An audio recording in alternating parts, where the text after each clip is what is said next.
어떤 사람을 만났을 때 설명할 수 없는 강렬한 느낌을 받은 적이 있습니까? 처음 본 순간인데도 마치 오래전부터 알고 지낸 것 같은 친숙함 우연처럼 겹쳐지는 반복된 만남 말하지 않아도 통하는 듯한 묘한 이해.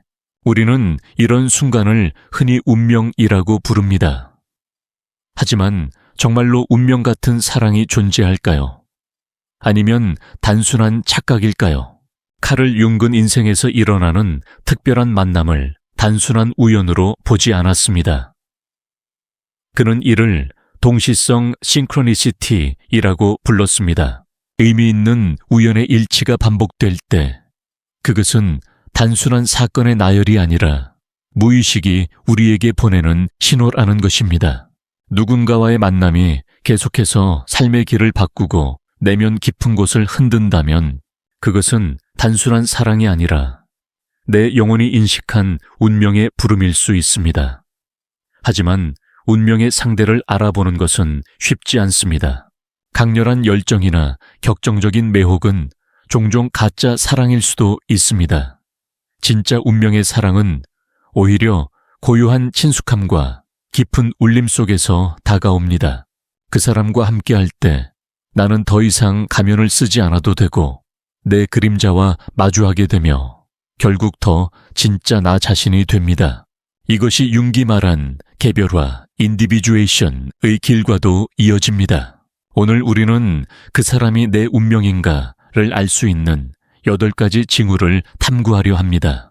이 여정은 단순히 연애의 기술을 넘어 자기 자신과 무의식의 세계를 깊이 이해하는 과정이 될 것입니다. 끝까지 함께한다면 당신은 사랑을 환상과 구분하고 진정한 운명의 만남을 알아볼 수 있는 눈을 갖게 될 것입니다. 운명의 상대를 만날 때 가장 먼저 경험하는 것은 설명하기 어려운 친숙함입니다. 우리는 낯선 사람을 만나면 보통 경계심을 가지지만 어떤 사람에게는 처음부터 마음이 열리고 이상하게 편안함을 느낍니다. 마치 오래전부터 알고 지낸 것처럼 혹은 과거 어딘가에서 이미 만난 적이 있는 것처럼 느껴집니다. 융의 심리학에서는 이를 집단 무의식과 연결해 이해할 수 있습니다. 인간은 개인적 경험을 넘어 인류가 공유하는 원형 아르케타입을 무의식 깊은 곳에 가지고 있습니다. 우리가 특정한 사람을 만났을 때 강한 친숙함을 느끼는 것은 그가 내 무의식 속 어떤 원형을 자극했기 때문일 수 있습니다. 예를 들어 상대가 내 안의 아니마나 아니무스의 이미지를 강하게 반영한다면 나는 그 사람을 단순한 개인이 아니라 내 영혼의 거울처럼 느끼게 됩니다. 이 친숙함은 단순한 호감과 다릅니다. 그것은 이성적 판단을 넘어선 차원에서 다가오는 직관입니다. 논리적으로 설명할 수 없지만 내 깊은 곳에서 이 사람은 특별하다는 울림을 느끼는 순간 우리는 운명적 만남의 첫 번째 징후와 마주한 것입니다. 운명의 상대를 만나는 또 하나의 징후는 의미 있는 우연의 반복입니다. 우리는 이것을 단순한 우연이라 치부할 수 있지만 융은 여기에 더 깊은 의미를 부여했습니다. 그는 이를 동시성 싱크로니시티이라 불렀습니다. 동시성이란 인과적으로 설명되지 않지만 분명히 의미 있는 우연의 일치를 말합니다. 예를 들어 당신이 어떤 사람을 떠올릴 때마다 그 사람이 갑자기 연락을 해옵니다. 다른 장소에서 우연히 마주치기를 반복하고 같은 주제에 관심을 가지고 있음을 알게 됩니다. 혹은 그 사람과의 만남이 당신 삶의 중요한 전환점마다 나타나는 경험을 합니다. 이런 반복되는 우연은 무의식이 당신에게 이 관계를 주목하라는 신호를 보내는 것일 수 있습니다. 융은 이런 경험을 단순한 확률의 문제가 아니라 무의식과 외부 세계가 연결되는 순간으로 보았습니다. 즉, 내 내면의 필요와 외부 현실이 동시적으로 맞물리면서 특정한 만남이 일어나게 된다는 것입니다. 그렇기 때문에 운명의 사람을 만날 때 우리는 단순히 우연히 만났다는 생각을 넘어 이것은 필연일지도 모른다는 감각을 갖게 됩니다. 동시성은 특히 사랑의 영역에서 강하게 작동합니다. 수많은 사람 중에서 왜 하필 그 사람과 마주치게 되었는가? 왜 하필 그 순간에 만났는가? 이 질문에 대한 답은 우연이 아니라 무의식의 인도일 수 있습니다. 운명의 사랑은 이렇게 의미 있는 우연을 통해 우리 삶 속으로 들어옵니다. 따라서 운명의 징후 첫 번째와 두 번째는 분명합니다. 처음 만남에서 느껴지는 깊은 친숙함과 반복되는 의미 있는 우연 동시성의 체험. 이 두 가지가 겹쳐질 때 우리는 단순한 인연을 넘어 운명의 만남을 경험하고 있을 가능성이 큽니다. 카를 융 심리학의 핵심은 개별화, 인디비주에이션입니다. 개별화란 내가 내 안의 의식과 무의식을 조화시키고 페르소나와 그림자, 아니마와 아니무스를 통합하여 진정한 자기 셀프이 가까워지는 과정을 말합니다. 운명의 사람은 바로 이 과정을 강하게 촉진하는 존재입니다. 우리는 흔히 사랑을 달콤한 안정감으로만 생각합니다. 그러나 운명의 사랑은 단순한 위로를 넘어 나 자신을 더 깊이 이해하고 성장하게 만듭니다. 그 사람을 만나면 나는 내 안의 진실을 숨길 수 없고 가면을 벗어던질 수밖에 없습니다. 그리고 그와의 관계 속에서 나는 더 이상 외면할 수 없었던 내 상처와 두려움을 마주하게 됩니다. 예를 들어 늘 자신감 있는 척하던 사람이 운명의 상대 앞에서는 어린아이처럼 솔직한 불안을 드러냅니다. 그는 그 만남을 통해 비로소 나는 완벽한 사람이 아니어도 괜찮다는 진실을 배웁니다. 이렇게 운명의 사람은 나를 무너뜨리는 것이 아니라 더 진짜 나로 살아가도록 이끄는 힘을 가지고 있습니다.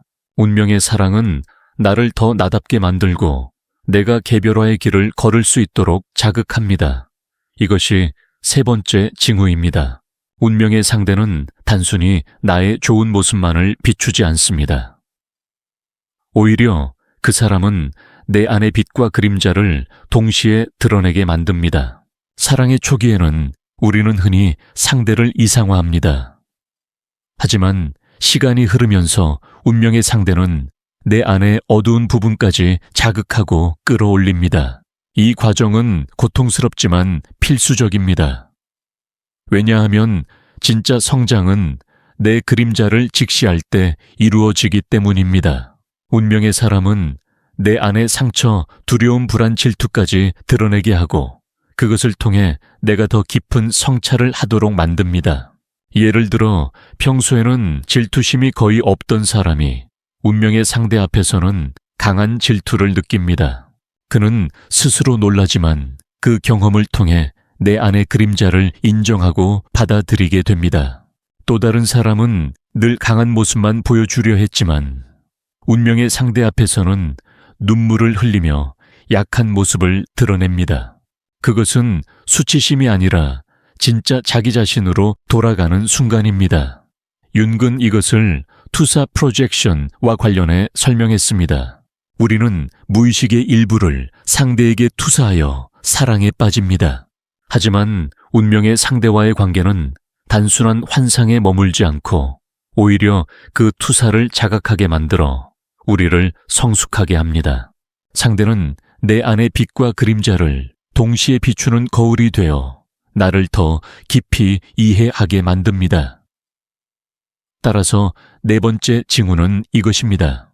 운명의 사람은 나의 좋은 모습만을 강화하는 존재가 아니라 내 안의 그림자까지 드러내며 나를 성장으로 이끄는 거울 같은 존재라는 것입니다.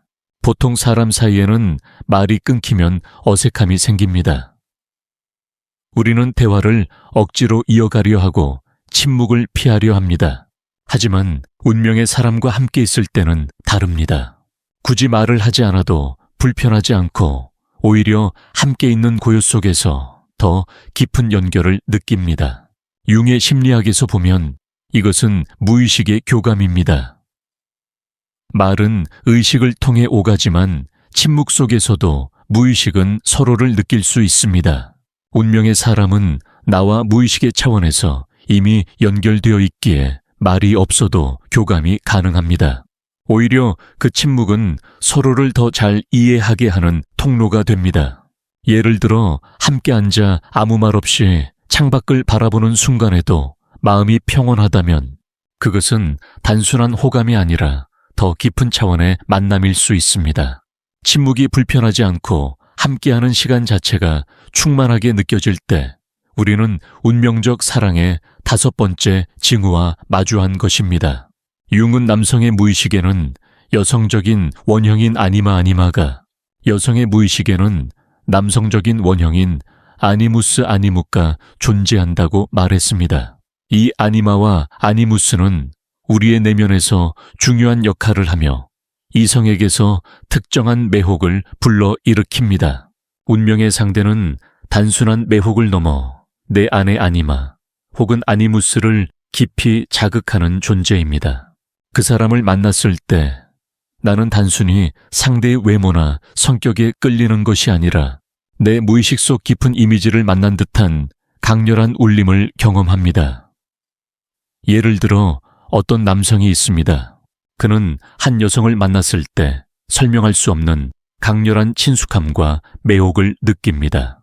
그녀의 목소리, 시선, 태도는 그에게 단순한 호감이 아니라 내면 깊숙이 자리한 아니마를 자극합니다. 그 순간 그는 자신도 모르게 이 사람이 나를 완성시켜준다는 감각을 경험합니다. 반대로 어떤 여성은 한 남자를 만났을 때 마치 평생 찾아 헤맨 보호자나 동반자를 만난 듯한 울림을 느낍니다. 그는 특별한 행동을 하지 않았지만 그녀의 무의식 속 아니무스와 맞닿아 있었기 때문입니다. 이 만남은 단순한 연애 감정이 아니라 자기 영혼의 깊은 차원에서 오는 감각이기에 특별하게 다가옵니다. 융은 이러한 경험이 단순히 환상에 머물지 않고 성숙으로 이어질 때 우리는 진짜 사랑에 도달할 수 있다고 했습니다. 운명의 상대는 내 안의 아니마, 아니무스를 자극하여 나를 더 깊은 자기 이해로 이끄는 존재입니다.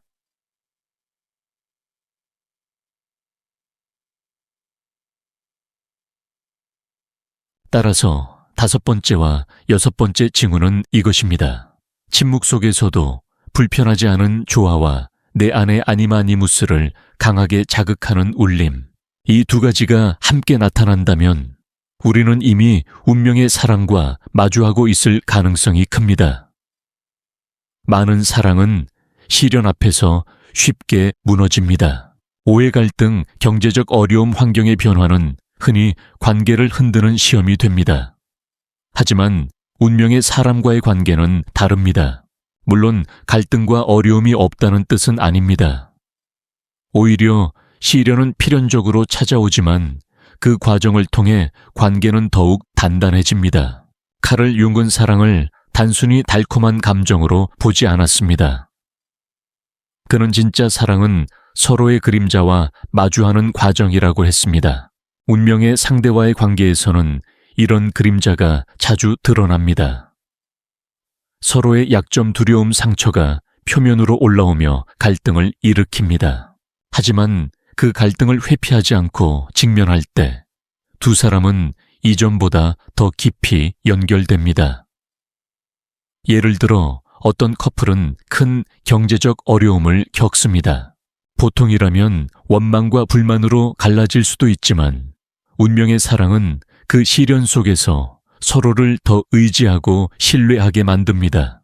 또 다른 경우 큰 오해와 다툼이 있었지만 그 과정을 통해 서로의 진짜 마음을 이해하고 더욱 성숙한 관계로 나아가기도 합니다. 따라서 7번째 징후는 분명합니다. 시련이 찾아와도 무너지지 않고 오히려 그 시련을 통해 더 강해지는 사랑. 이것이 운명의 관계의 특징입니다. 융의 심리학에서 최종적인 목표는 자기 셀프에 도달하는 것입니다.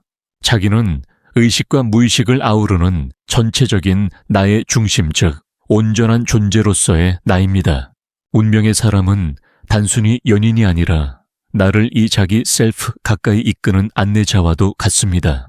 그와 함께 있을 때 나는 더 이상 가면을 쓰지 않습니다. 내 페르소나가 무너지고 내 그림자가 드러나지만 그것이 두렵지 않습니다. 오히려 상대와의 만남을 통해 나는 내 진짜 모습을 인정하게 됩니다. 또한 그는 내 안에 아니마니무스를 자극하여 나를 더 온전하게 만듭니다. 예를 들어 어떤 사람은 평생 자신의 약점을 숨기며 살아왔습니다. 하지만 운명의 상대를 만나면서 그는 처음으로 그 약점을 드러내고 받아들일 수 있게 됩니다. 그 경험은 단순히 연애의 차원을 넘어 자기 셀프와 가까워지는 심리적 성숙의 길로 이어집니다. 운명의 사람은 나를 완성시켜주는 존재가 아닙니다. 오히려 나 스스로를 완성할 수 있도록, 즉 개별화의 길을 걷도록 돕는 거울 같은 존재입니다. 그래서 8번째 징후는 이것입니다. 그 사람과의 만남이 나를 자기 셀프와 더 가깝게 만든다면 그는 단순한 인연이 아니라 운명일 가능성이 크다. 결론 이제 8가지 징후를 살펴보았습니다. 첫 만남에서의 친숙한 울림 반복되는 의미 있는 우연 나를 더 진짜 나로 이끄는 힘, 내 빛과 그림자를 함께 비추는 거울 침묵 속의 조화, 아니마아니무스를 자극하는 울림 시련 속에서도 무너지지 않는 힘, 그리고 자기 셀프 가까이 이끄는 만남. 운명의 사람은 완벽한 존재가 아닙니다. 오히려 그 사람은 내 안의 상처와 그림자를 드러내고 나를 성장으로 이끄는 동반자입니다. 운명은 달콤한 환상이 아니라 더 진실한 삶으로 나아가게 하는 부름입니다.